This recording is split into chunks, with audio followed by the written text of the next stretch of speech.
Welcome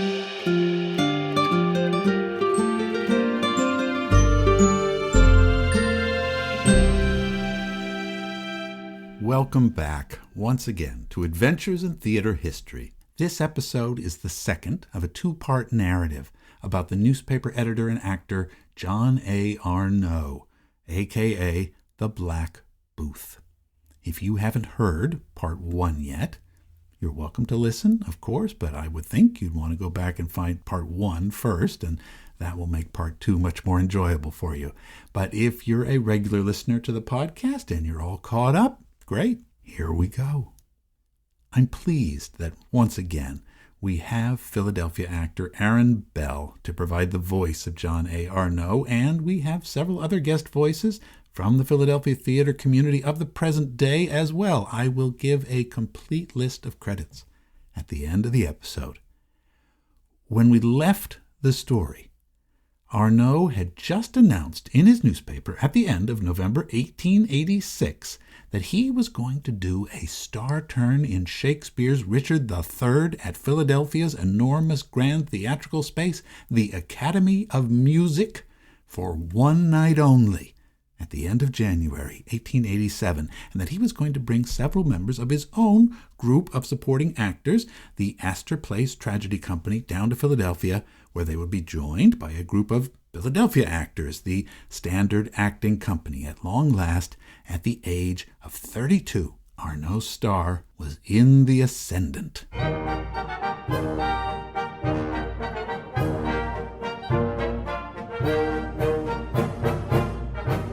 But at that very moment, which should have been the most satisfying period of his life, the moment when, after years of struggle, things were finally coming together for him, there was a problem. John Arneaux was not well. He was confined to his bed at his apartment on Sullivan Street, suffering from what he described as a severe attack of vertigo.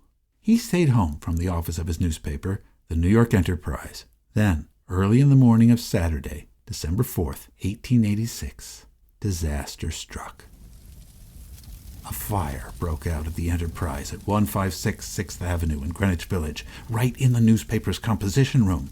The blaze quickly spread through an adjoining wall in the three-story building to the upper floors of 6 other nearby structures, which among them contained a Chinese laundry, a furniture store, an upholsterer, a dressmaker, and other businesses, as well as apartments and the meeting room of a temperance organization. A policeman on the street saw the flames shooting out of the upper windows and pulled the alarm bell, but by the time the firefighters arrived, they found there was little they could do but contain the fire from spreading any further. All these blazing buildings, unfortunate occupants, 20 families in all, scurried out into the cold in their night clothes, watching their homes and businesses burn. No one was hurt, but the New York Times estimated the total financial loss at almost $20,000. John Arneaux, who lived only a short distance away at 115 Sullivan Street, just half a block from his newspaper, was not at the scene of the fire. By his own account, he was asleep. He'd been sick in bed at the time.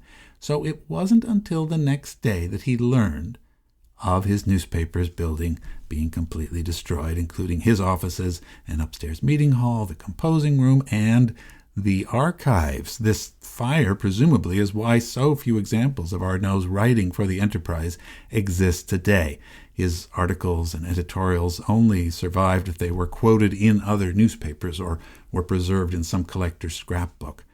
The monetary loss to Arneaux himself was listed as $3,000 to $4,000 by the Times, which noted that the building was well insured. Nonetheless, when his friend and fellow black newspaperman T. Thomas Fortune dispatched a reporter to look in on the ailing editor and tragedian in his moment of misfortune, Arneaux claimed that he could not speak directly and sent back out an odd message. It was quite a severe shock to me, and I had just recovered from a short illness. No, I cannot determine how the fire originated. Mr. Lanson, who has the job department, and Miss Emmeline Bird, the proofreader, were there last, and they say they extinguished the fireplace before leaving. It may have caught from the benzine which was upon the mantel there. Yes, I was insured for a trifling sum, only $500. I'm not sure what to make about this discrepancy in the amount of the insurance coverage for his losses. Was it $4,000 or $500? I must admit that part of me, the part that wants to make this an even more exciting story, certainly has entertained the possibility that Arneaux could have set the fire himself for the insurance money to finance his play. A few years ago, on a trip to New York, I even visited the site of the fire and got a bit carried away playing history detective, and indeed I found that it only would have taken a few short minutes for a person to walk from his home to the newspaper and back in the middle of the night. But there is no other evidence to back my pet theory up. At the time, nobody seems to have thought to accuse Arneaux of having anything to do with the fire. Insurance investigators of the day were certainly actively aware of arson fraud. There's even an article on the very same page of the New York Times about someone else being arrested for starting another similar fire elsewhere in the city just to collect the insurance. All I can say is that it certainly was very convenient, and that Arneaux definitely wasn't very broken up about losing his business. Indeed, he seems to have lost all interest in running a newspaper from this point on, and he never made any real attempt to resume publication of the enterprise. He would later claim that despite its apparent success, the business had never made him any money, even when it was a going concern. At any rate, he could not continue to devote his time to both editing a newspaper while also advancing his dramatic career, which he clearly valued more when it came right down to it.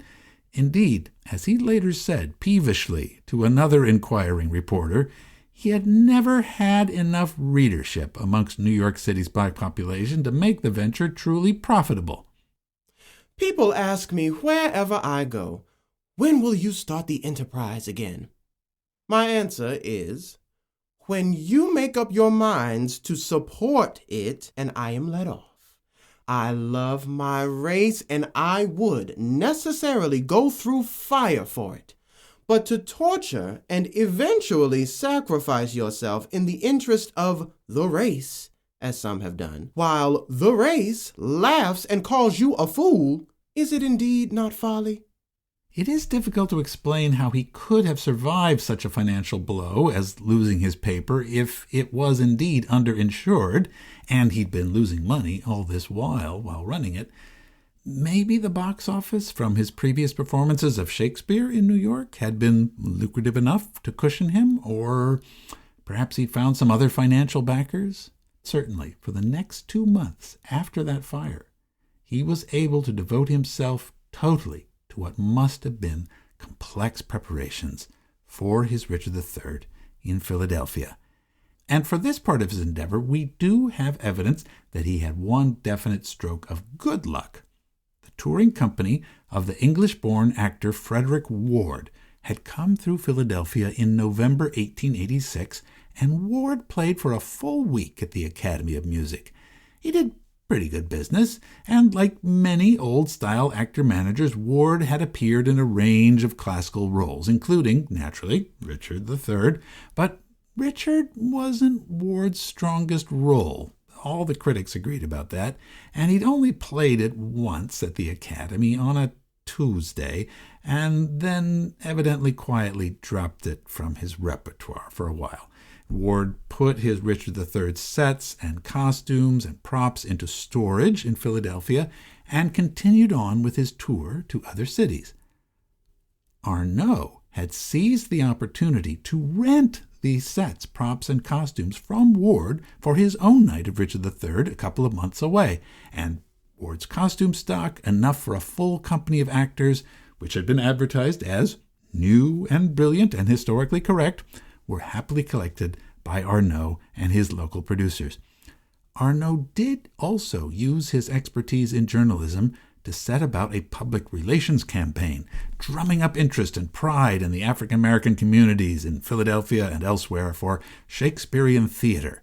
The January 2nd, 1887 edition of the New York World featured a lengthy article entitled Our Colored Star Actors, which was signed by Gloucester, and that was undoubtedly Arnaud's nom de plume for the moment. 8 African-American classical actors and actresses were described in this piece, but Arneaux himself, as well as Philadelphia's Henri Strange, were the ones most heavily featured. Intriguing portraits of each of the actors was included with the article. Here and elsewhere, Arneaux used his newly acquired and self-awarded Black Booth designation as often as possible.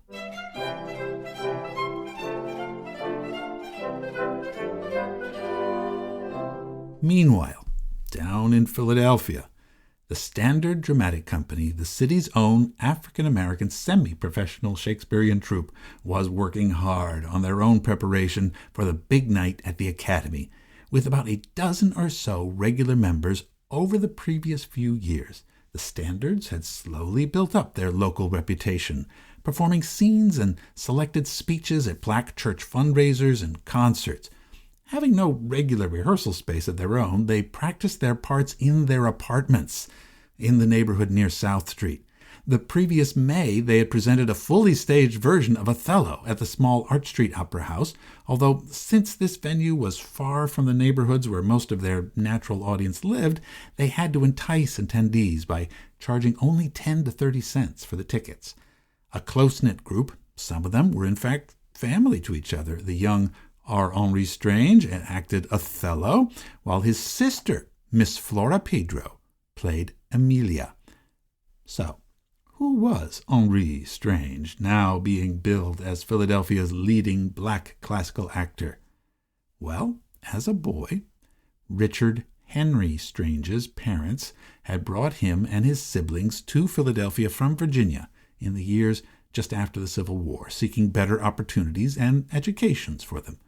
Like the young Edwin Forrest 6 decades previously, the young Henri Strange was stage-struck after watching many plays in Philadelphia's various theaters, and he had received some private tutelage from an older white actor named Edmund Connor. Evidently, Henri Strange had taken to spouting long speeches of classical verse to his friends, and he had impressed everyone in his class at the Hannibal and O.V. Cato Lyceum with his declamatory skills. Changing his name to the more elevated-sounding R. Henri Strange, he had then studied speech and performance at Philadelphia's National School of Elocution and Oratory, a newly founded academy at 1418 Chestnut Street. Music schools and elocution programs were springing up in all American cities at that time, often run by artistically trained, liberal-minded German immigrants, and in the heady days following the American Civil War and Reconstruction, many of them gladly trained black students, such as young Henri Strange. Like his New York counterpart, Jean Arneaux, Henri Strange regarded plays of the standard classical theatrical repertory as the true calling for African-American actors, a way to raise the race up culturally and socially to a higher level. That's why he named his group the Standard Dramatic Company. These were the texts, he felt, that would serve to open career possibilities that were once barred to his people. He knew how things had gone in the past, and had no doubt heard the story about the black Philadelphia actor Samuel Morgan Smith, who had left America entirely back in 1866, because he felt that, like Ira Aldridge before him, as a black man, he could never have a career in his own country. S.M. Smith had actually had some success for about 10 years in London, but there his career had eventually collapsed after a string of misfortunes, and he never returned home to Philadelphia again. 20 years on, our Henri Strange felt that his story would be different. And unlike Morgan, he could make a theater career right where he was. The only thing that has kept down colored actors is race prejudice. I know no reason why the colored man should not see a brilliant future in the drama. This prejudice cannot exist forever. The black Philadelphia politician, police officer, and journalist Alexander G. Davis had taken the Standard Dramatic Company under his wing and was managing their joint appearance with the New York tragedians. It was Davis, evidently, who had become acquainted with John Arneaux in their mutual world of politically minded black newspapermen, even though he himself was a beneficiary of Democratic Party patronage. Davis had been instrumental in bringing the Republican partisan John Arneaux to Philadelphia and used his connections in the city to facilitate the event. In fact, Davis's presence explains an important aspect of why this performance of Richard III was taking place at all, and why the Academy had been chosen for it. Here's the story. An important battle was taking place in Philadelphia local politics in the late 1880s, and the Republican political machine that would eventually dominate City Hall for the next 60 years was on the ascendant. The matter was not yet settled, though. The Democratic Party, dominated by Irish immigrants, was losing ground in Philadelphia, but it was fighting to hang on. Philadelphia's black voters were perhaps going to be a deciding factor. Turning out their respective African-American votes would be essential to either party gaining victory from then on. Many white politicians, both Democratic and Republican, were already planning to make it their business to be seen attending the event of colored tragedians at the Academy on January 29th, as a way of keeping the goodwill of such men as Alexander Davis and other important figures in their constituencies. In a manner of speaking, Shakespeare's history play, which was all about shifting political alliances and personal ambition, was being enlisted in a drama that would play out as much in the audience of the Academy of Music as it would on the stage.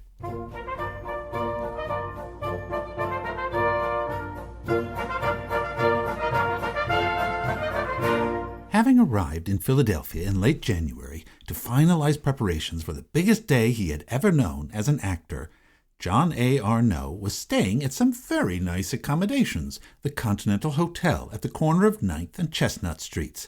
Now, I'm not sure where his supporting players were staying, Thomas Simmons, who was to undertake the role of the Duke of Buckingham, as well as the two Toney sisters, who were playing Lady Anne and the young Duke of York. But they, along with him, had evidently been rehearsing all day with the Philadelphians, including Henri Strange, who would be playing the heroic Earl of Richmond, and Flora Pedro, who was to play Richard's mother, the Duchess of York.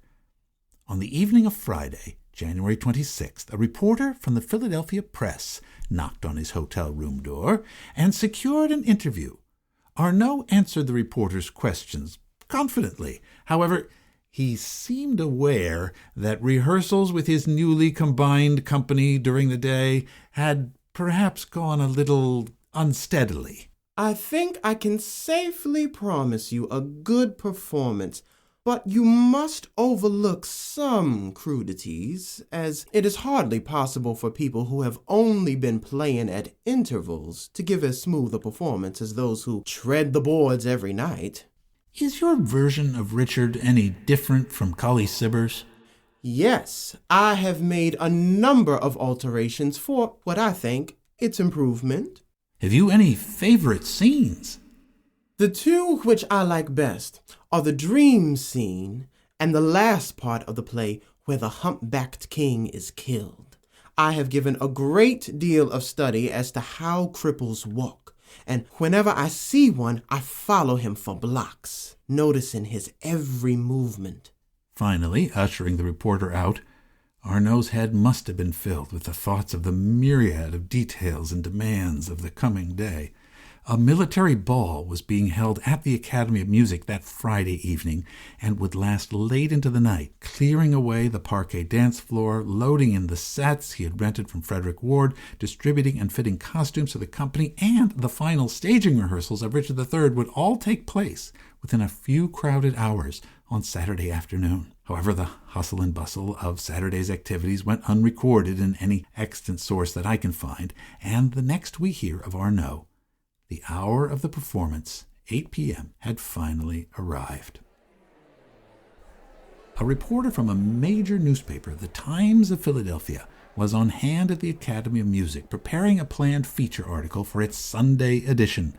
Worried about meeting his deadline, he could see with a mixture of both dismay and bemusement that the evening was already starting well behind schedule. Even the audience had been slow to make their entrances. The Academy, which could comfortably hold about 4,000 people, was almost full. Although we do know there were many out-of-town guests, this would have meant that a significantly large proportion of the total black population of the city was present, as it only numbered about 30,000 people at the time. And we know that the audience was overwhelmingly African American because the Times reporter made careful notice of it. Many of those who attended the performance came in carriages. A crowd of colored men stood in front of the Academy, and the arrival of each carriage created a sensation. Inside, all the proscenium boxes were quickly filled with colored box parties. Colored belles in evening dress wearing huge corsage bouquets sat in the front seats and fanned themselves. The balcony boxes were occupied by colored aristocracy, and young colored men in full evening dress were scattered all over the house. The gallery, the family circle, and the balcony were filled, and about half of the seats in the parquet were occupied. But the reporter also pointedly observed how the front seats of the orchestra section were occupied by a large sampling of the white political leadership of Philadelphia, some with their wives. The Philadelphia Chief of Police was there, as well as members of the Union League and the Philadelphia Club. The stockholders of the Academy, investors in the building who had been given the right of free admission to all events, were out in force. And the audience wasn't the only group that was integrated. The orchestra members, the reporter noted, included both black and white musicians. There were quite a few other journalists in the audience, both white and black, the latter including John Edward Bruce, who had come up from Washington, D.C. to cover the event for the Cleveland Gazette and other Negro publications of the day. But the rest of the house, as we said, was made up almost entirely by black Philadelphians. All of the people in attendance were likely gratified by the presence in the Academy's orchestra pit of F.J.R. Jones, one of the city's most talented and popular band leaders. But the musicians must have been surprised at how much of their repertoire they had to play to fill the time, because things were running quite behind schedule. Professor F.J.R. Jones, with an orchestra of 15 musicians, began playing promptly at 8 o'clock. At 8:30, the orchestra was still playing, and then the applause of impatience broke out all over the house. Professor Jones played another tune, but at 8:40, the curtain was still down. There was a renewal of hand-clapping in the Academy, followed by cat-calls.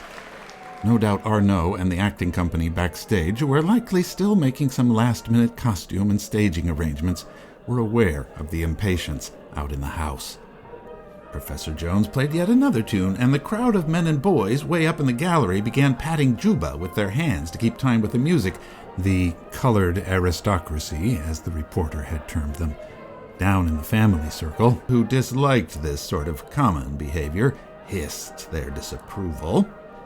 Suddenly, one of the actors peeked out from one side of the curtain, and he got a storm of applause. Professor Jones disappeared onto the stage to see what was the matter, and the reporter from the Times overheard a young woman in the second row of the parquet remarking to her escort, "Oh, I expect the actor's heart is going pitty-patty, pitty-patty." Finally, after over an hour of discomfort and growing unease among the gathered crowd, the show began at last. This is where we began our last episode, with the Academy's curtain rolling up and Arneaux, resplendent in his own personally designed costume, revealed solo on the stage as the Duke of Gloucester. Now is the winter of our discontent made glorious summer by the sun of York, and all the clouds that lowered upon our house in the deep bosom of the ocean buried.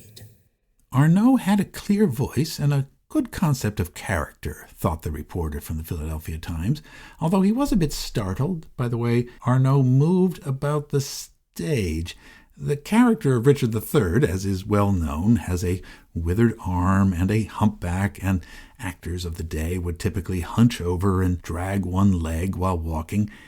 Arneaux, however, used long and bouncing strides, leaping around the stage, apparently to show Richard's erratic and changeable nature. It was a startling innovation to anyone used to the standard performances of Richard III, and it evidently took some getting used to. It reminded the Times reporter of nothing so much as an ice skater doing the Dutch roll. After the opening monologue and the exposition of the play was complete, the next scene depicted the Duke of Gloucester gleefully killing King Henry VI, whom he and his brother, Edward IV, had deposed, surprising him sitting glumly in his prison cell. The English actor Colley Cibber had rewritten lines and transplanted scenes from Shakespeare's Henry VI Part 3 into the action of Richard III back in the 18th century, and even now, this version remained an expected feature of any 19th century performance of the play. I ought to mention at this point that we've been using lines from this version for the podcast, so they don't quite match what you might find nowadays in a standard modern edition of the play, which is usually based on the first folio text. All right, just wanted to make that clear. "What bloody scene has Roscius now to act?" Henry VI asks as he starts to predict a dreadful future for his cackling assassin. Henry is immediately informed of his imminent demise. "I'll hear no more. Die, prophet, in thy speech. For this, among the rest, was I ordained." The actor playing Henry VI this evening was Mr. M.O. Hulley, one of the Philadelphia actors, who had evidently received little direction on how to accomplish his character's stage business, or else had forgotten it. He kept glancing desperately at the stage prompter to guide him. The Times reporter noted that, "When Richard decides to run his sword through King Henry VI, the king, a stout colored man with a white beard and a powdered face, picked out a spot on the stage and kept his eyes on it. After Richard stabbed him, the prompter shouted to the king to fall up the stage. The king, instead, picked out another place on the stage and then fell with a sickening thud on the broad of his back. He died hard. Over his prostrate form, Mr. Arneaux then said, 'If any spark of life be yet remaining, down, down to hell, and say I sent thee thither.' Richard stood on the king's stomach with his right foot and wiped his bloody sword blade on his handkerchief and flung it on the king's dead body, amid great applause. And the curtain fell on the first act, which had lasted 7 minutes." Mr. Hulley's ordeal finally ended as the curtain came down on the scene. On the whole, though, even the most unsympathetic observers cautiously agreed that the show was going tolerably well. "At least above mediocrity," allowed the reviewer sent by the New York Mirror. "Quite a favorable impression," said the Philadelphia Inquirer. Now, admittedly, those words were almost the totality of both of those papers' reviews, whose editors evidently did not find these particular evening events very newsworthy. Some Philadelphia papers did not cover the event at all, I might add. We should be grateful to the Philadelphia Times for its detailed account. The second act began with renewed anticipation on the part of the audience because this act contained one of the most popular scenes of the play, one in which any leading actor playing it was expected to score dramatic points. Here, the conniving and audacious Duke of Gloucester would woo Lady Anne, widow of the late Prince of Wales, in the midst of the slain Lancastrians' funeral procession. Even here, though, some of the hasty preparations for the production were still to be seen, as apparently not all the rented costumes had had time to be altered. Mr. Arneaux spoke his lines with great feeling, thought the reporter, while the actress Bertie Toney, playing Lady Anne, wept beautifully and copiously, although her movements were a bit hindered by sleeves that were evidently too long for her. One can imagine, however, Arnaud's annoyance when John Butler, the young Philadelphian who was playing the funeral procession's captain of the guard, emphatically delivered his only line during the scene, saying, "My lord, stand back and let the coffin pass," and was given a huge storm of applause from his friends and supporters high up in the gallery. Nevertheless, on the whole, it was Arneaux's most effective scene in the play, declared J.E. Bruce from the Cleveland Gazette. Quote, "In so passionate and natural a manner did he portray Gloucester's well-concealed subtlety in his declaration to Lady Anne, and his supreme vanity upon his success in winning her, that his ability as an actor was beyond question."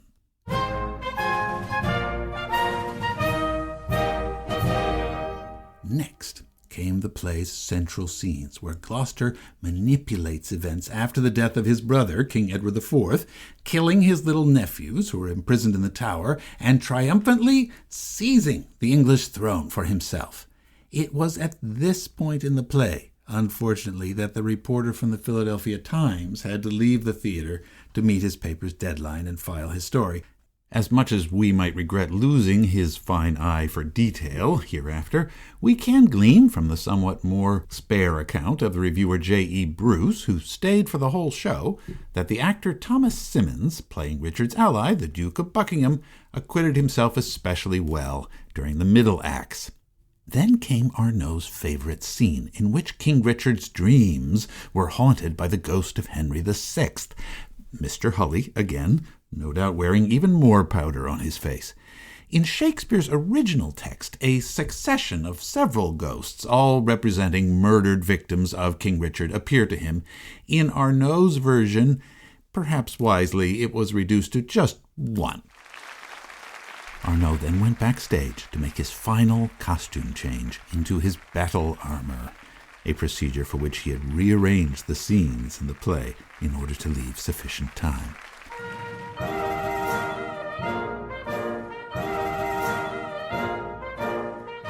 It was in this last act of the play that the character of Richmond finally appeared. R. Henri Strange had been given prominent billing in publicity in the run-up to the show, and his name was the only one in the program besides Arneaux's that appeared in large, bold type. Now, Strange finally had the opportunity to make an impression on his hometown crowd. As he made his debut entrance upon the cavernous Academy stage, all his previous elocution training and pent-up ambition were at last put to good use. His voice rang out. "Let's on, my friends! True hope never tires, but mounts with eagle's wings. Kings it makes gods, and meaner creatures kings." As the climactic Battle of Bosworth Field approached, both Arneaux and Strange were aware that they faced a final hurdle. The evening could still devolve into unintended hilarity if the inexperienced supernumeraries, playing all the soldiers who had only recently been handed medieval costumes and stage weapons, got too enthusiastic and started comically knocking each other about. But evidently, the management and preparation of Alexander Davis, who was in charge of the supernumeraries, had kept such matters well in hand. No laughter or horseplay was allowed, and instead a well-rehearsed corps of soldiers enacted a stylized and rhythmic series of on-stage duels. Plunging downstage through them, a desperate King Richard entered into the fray. "I have set my life upon a cast, and I will stand in the hazard of the die. I think there be 6 Richmonds in the field. 5 have I slain instead of him. A horse. A horse.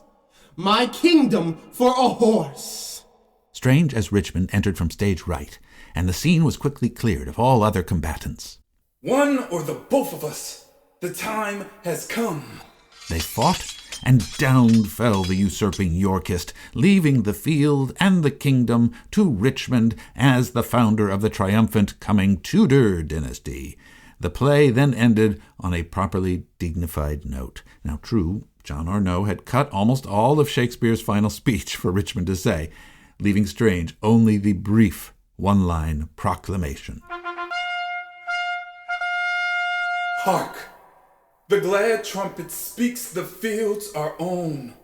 The actor playing Lord Stanley then entered with the royal crown of England. A tableau was formed over the body of the slain Richard, and the final curtain came down. The applause from the audience in Philadelphia was enthusiastic and generous. As the actors took their bows, multiple floral tributes were brought out onto the stage, and most of them were laid at the feet of the triumphant and elated J.A. Arneaux. This success at the Academy of Music was a level of achievement that John A. Arneaux was never again to equal in his life, nor would he ever return to perform again in Philadelphia. After going back to New York in the following days, he announced his intention to temporarily retire from the stage for a period of 2 years, during which he would devote himself to improving his vocal technique at New York's Grand Conservatory of Music on 14th Street, which was a real place which one could find advertised in newspapers and periodicals of the day. But despite these grand declarations, Arneaux never seems to have actually enrolled or studied there. This was yet another example of his tendency to boast and resume padding. Instead, for a short period of time, the actor basked in the glory of his great night at the Academy, and even some of his old friends found him a trifle difficult to deal with. From Tennessee, Ida B. Wells wrote to congratulate him, but his written reply to her, she noted with some asperity in her diary, quote, presumes to familiarity. Now, whatever that phrase may have meant, she pointedly did not write him back ever again.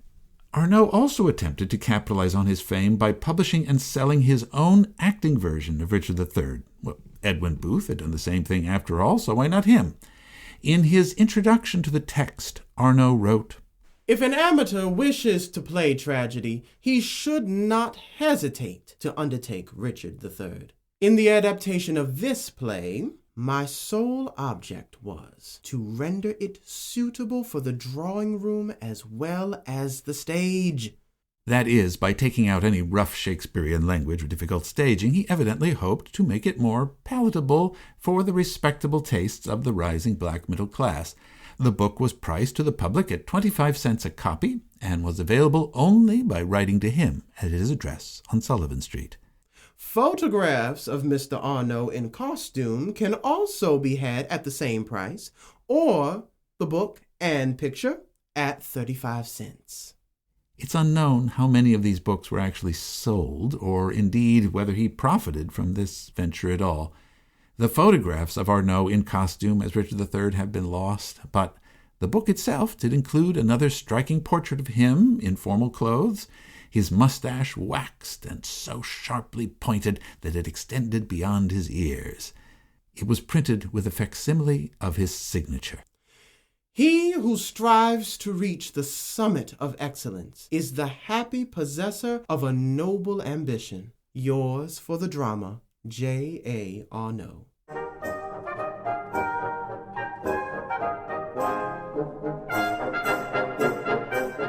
In the spring of 1887, Arneaux announced that, like many other great American artists had done, he was leaving America for Paris in order to continue his studies in the language and in drama.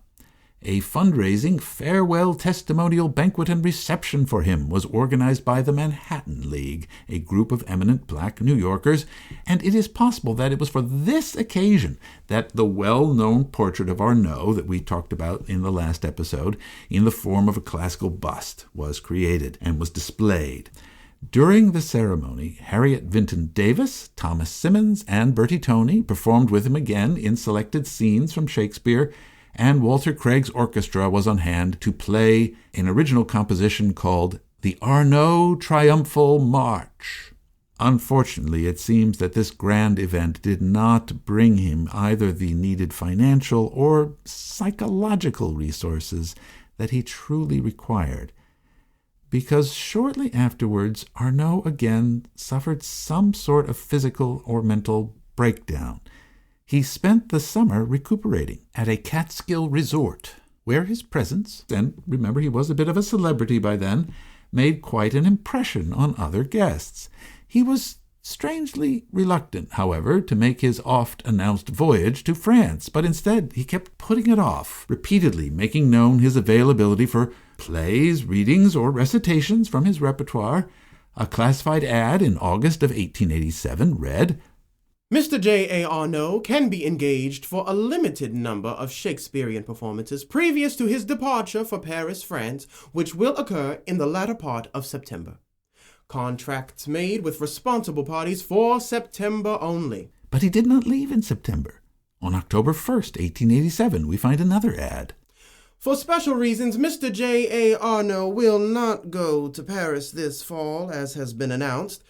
Responsible parties wishing to secure his services for dramatic exhibitions may address their communications to 101 West 3rd Street, New York. Repertoire: Richard III, Iago, and Macbeth.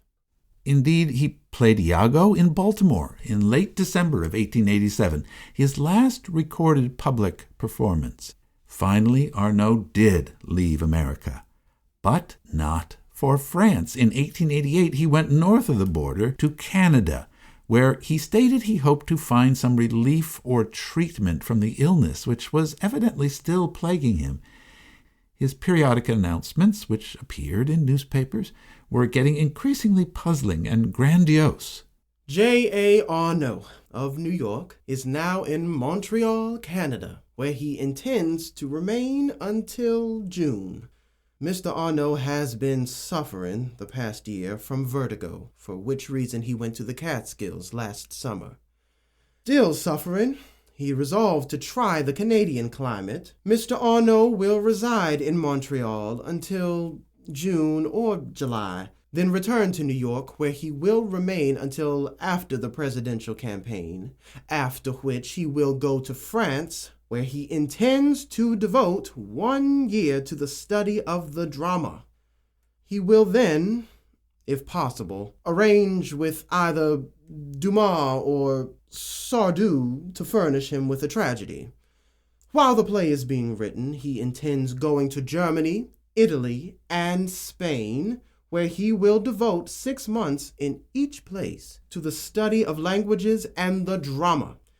He will then return to Paris, produce his play in Paris, and England if he can get an opening, after which he will return to America and devote the balance of his life to the stage. It was not until the following year, 1889, that he seems to have made the voyage to Paris at last. But once there, if indeed he arrived there at all, he seldom communicated with colleagues and friends back in America.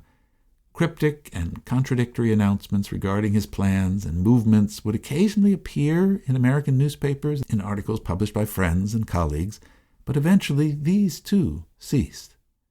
The last known article referring to Arneaux was a brief item in the New York Age from August 8th, 1891. Mr. J.A. Arneaux is expected to arrive in New York the 1st of October, where he will form a company to produce the play that was written for him while in Paris. After its first production in New York, Mr. Arneaux will play a season of about 30 weeks in the Western cities. But this tour never occurred. Indeed, no evidence of him returning to America has ever been found. The trail of newspaper stories and anecdotes about him just stop. Nobody knows where he ended up, or even when he finally, presumably, passed away. An intriguing and largely unexplored possibility exists that in Paris, Arneaux fell in with a group of exiled Haitian revolutionaries and then traveled with them to the Caribbean while they attempted a eventually failed coup against the Haitian government. I guess it is more likely that the General Arneaux that we see recounted in some newspaper accounts who joined this group was someone else entirely. Still, given John A. Arneaux's tendency to imaginative self-invention, one can't help but wonder. Nonetheless, it would be kind of like him. However, my own personal theory is that Arneaux really was just increasingly ill.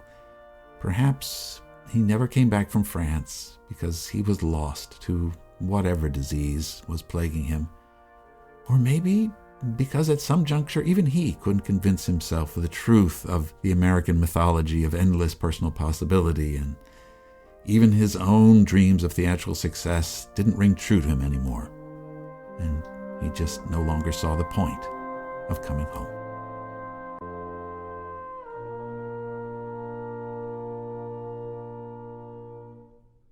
Back Back in Philadelphia, however, there were still those willing to take up Arneaux's discarded mantle. The Standard Dramatic Company, led by our Henri Strange, were determined to keep bringing Shakespeare to their community and even to establish a permanent African-American classical theater in the city. To raise the money, a week's worth of Shakespeare at the Academy of Music was announced for early November 1889, with Strange starring in full productions of Othello, Hamlet, and The Merchant of Venice.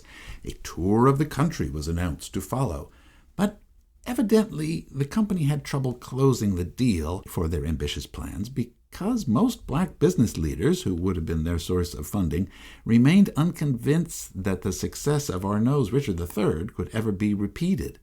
The initial thrill that Philadelphia's black community had felt at attending a grand event at the Academy was beginning to fade. New popular theatrical venues were being built in or nearby Philadelphia's colored neighborhoods, and musicals and variety shows were attracting more of their attention. True, Strange had secured one powerful backer, James W. Tagle. Major Tagle was at various times a barber, an impresario, and a restaurant owner, with a colorful reputation all over the city of Philadelphia. Tagle was a formidable political operative in Republican Party circles and was able to obtain the booking that the Standard Dramatic Company had long sought. It was announced that The Merchant of Venice, starring Strange as Shylock, would play at the Academy of Music on January 12, 1891. Philadelphia politicians were once again encouraged to reserve boxes in the choicest seats. Indeed, Tagle offered them a stunning inducement to attend, a promise that the President of the United States, Benjamin Harrison, would be in the audience.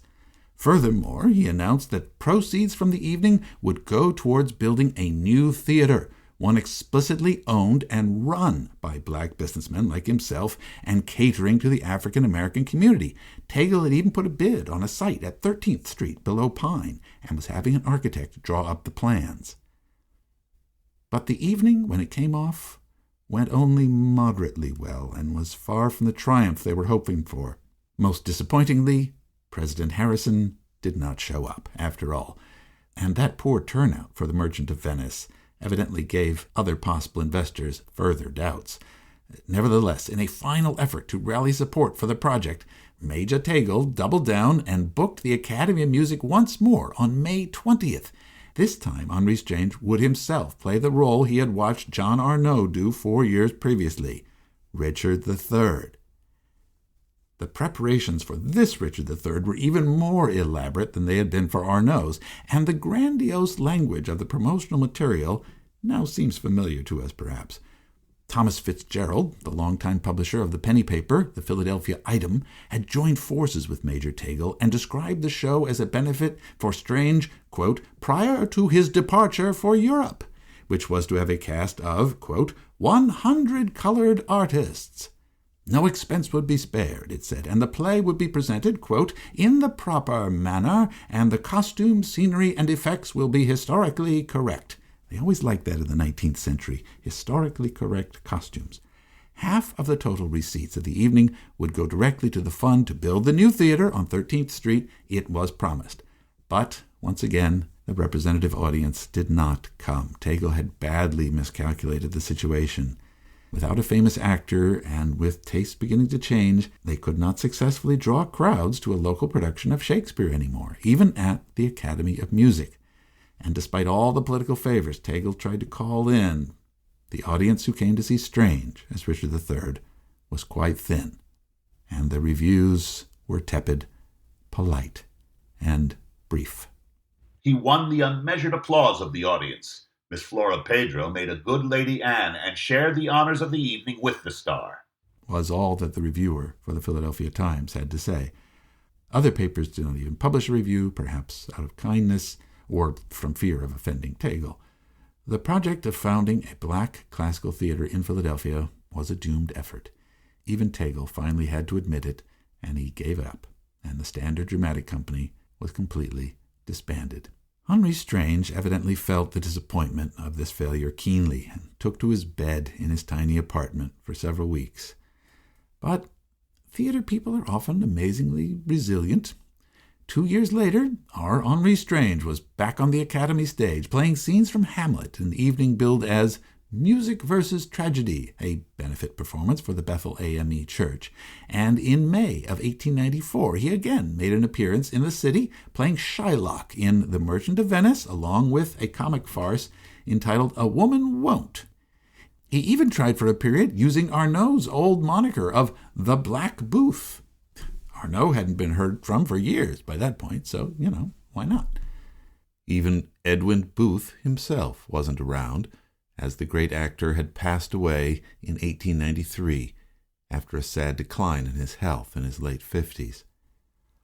Our Henri Strange would eventually achieve a small measure of fame a few years later when he appeared as the Ethiopian King Menelik in Williams and Walker's 1906 musical comedy Abyssinia, which, like their previous hit musical, In Dahomey, employed a farcical story about black Americans traveling to an actual African country and all the hijinks that ensued. On its way to a successful run in New York, Abyssinia even played at the Park Theater in Philadelphia on North Broad Street. A photograph exists of Strange in the role of the king, along with Burt Williams and Ada Overton Walker, who was also in the show. I'll share it with you on the blog post about this episode on our website, www.aithpodcast.com. But this was his last hurrah. Richard Henry Strange died 10 years later in February 1916 of pulmonary tuberculosis. The hard truth for Henri Strange, as it had been for John Arneaux and for other young African-American classical actors of their day who wished to perform Shakespearean texts, was that there was simply not yet a place for them in the American theater. They were both too late and too soon. They were too late in that by the 1890s, the era of old-school actor-managers was over, and lighter fare offered by large touring companies controlled by syndicates ruled the theatrical marketplace in America. Their fellow performers, Alice Franklin, Henrietta Vinton Davis, Benjamin Ford, and others also eventually came to the same reluctant conclusion and either curtailed their ambitions or retired from the stage altogether. Indeed, a sea change was occurring in all of American theater towards more realism and sincerity, and the grand old school of Shakespearean acting was now increasingly out of fashion. Arneaux and Strange were too soon in that the social, economic, and physical infrastructure necessary for African American actors to achieve true success did not yet exist. Certainly not enough for them to have a sustained career of any sort. If Arneaux had ever returned from Paris with a play that he supposedly had written for him by a French genius, where would he do it? And who would come see it? And Strange's and Tegel's vision for a classical theater serving the black community of Philadelphia was also literally ahead of its time. There simply was not yet a sufficient population to support it. Now, soon enough would come the Great Migration, when arrivals from the South swelled the number of African Americans in Philadelphia to over 220,000 people. Only then would there finally be an audience sufficient to support theaters, movie houses, nightclubs that catered directly to black audiences. Still, it wasn't until 1919 that the wealthy African American banker E.C. Brown would build the Dunbar Theater, a legitimate house intended to serve the black community, on the corner of Broad and Lombard Streets, just a few blocks down from the Academy of Music. It's true that the offerings there were primarily popular plays and musicals, and not Shakespeare. I'd like to end this episode with some final thoughts about our main subject, John A. Arneaux. As I've tried gently to point out, perhaps he was a bit more of a con man and a fabulist than has been previously acknowledged by most theater historians. But I don't really see the problem with that. Theater has often been the province of those who were prepared to imaginatively recreate themselves and write a story bigger than the one they had any right to. After all, as Arneaux himself wrote, "He who strives to reach the summit of excellence is the happy possessor of a noble ambition. I really admire him, and I wish I had had 1/10 of his drive and audacity back when I was attempting to build my own theater career. Perhaps the yawning gap that he, as a black man in post-Reconstruction America, caught between his ambition and the disappointing reality he could clearly see, just caused him to aim even higher, to a future that he could only imagine, but still wanted to claim as his own. But after spending so much time studying and thinking about John A. Arneaux, I don't want to fall prey to the all-too-easy researcher syndrome of overstating his importance. His Richard III was just one night in Philadelphia, after all. People saw it, enjoyed it, and moved on.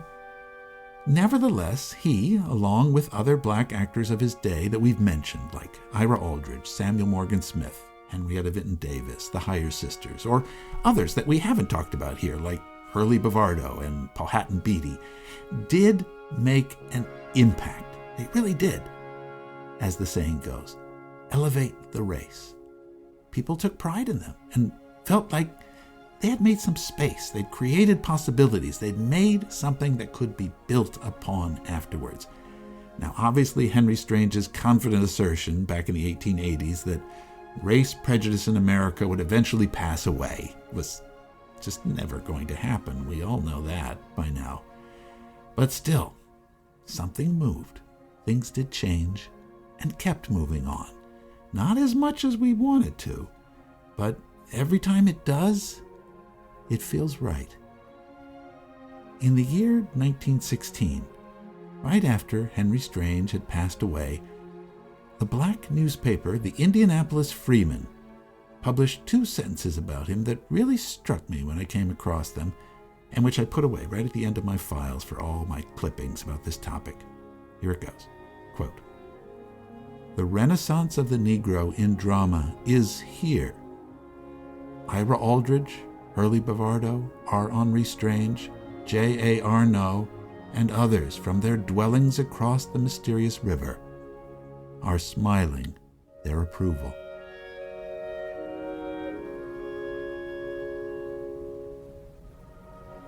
I'm Peter Schmitz. The sound effects and sound engineering were by Christopher Mark Colucci.